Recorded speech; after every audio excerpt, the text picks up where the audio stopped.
ያው ረጅም ዓመት እድሜ ያጥግብሽ። አሜን። እና ነገ ወደ ጌታ ልትሰበሰቢ ነው እና ዛሬ ግን አገልግሎት አለሽ።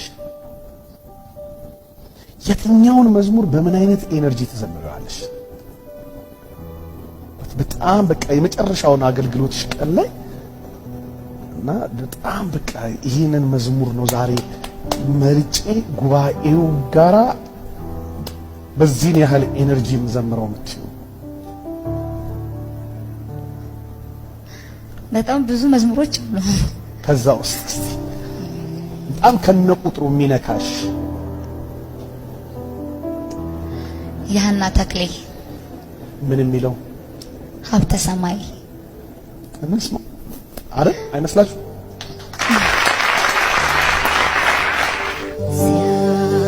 ፊተኛው ሰማይ ደግሞ እንደገና አዲስ ሰማይ ሲያበቃ ይሄኛው ምድር ዘላለም አለ የክብር ምድር። ሲያልፍ ፊተኛው ሰማይ ደግሞ እንደገና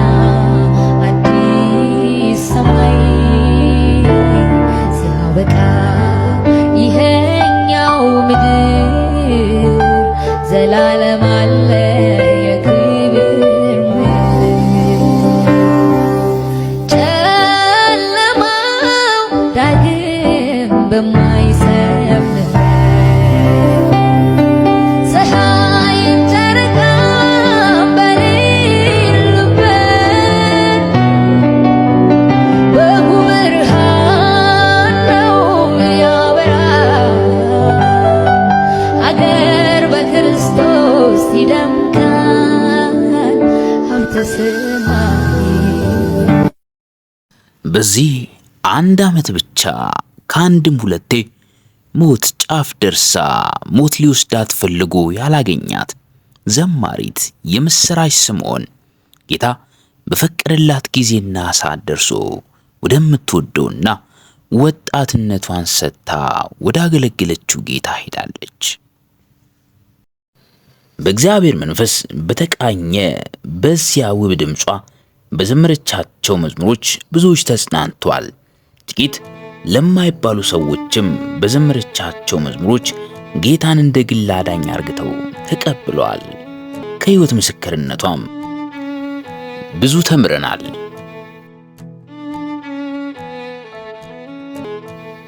ከጥቂት ሳምንታት በፊት በጨጓራዋ አካባቢ ከነበረባት አራተኛ ካንሰር ተፈውሳ እሷም በትውልድ ስፍራዋ ላይ ባዘጋጀችው የአምልኮ ድግስ ላይ እንደዚህ ብላ ለእግዚአብሔር ተቀኝታ ነበር።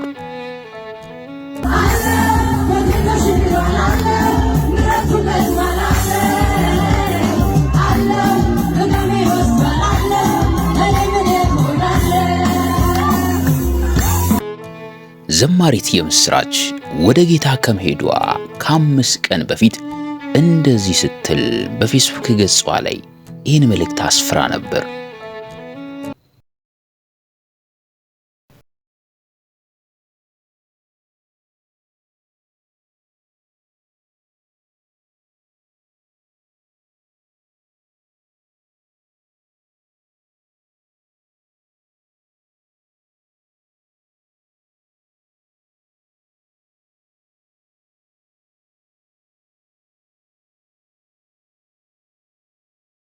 እንዳለችው የምድር ጉዟን ጨርሳ ወደ ዘላለም መኖሪያ ቤቷ ሄዳለች።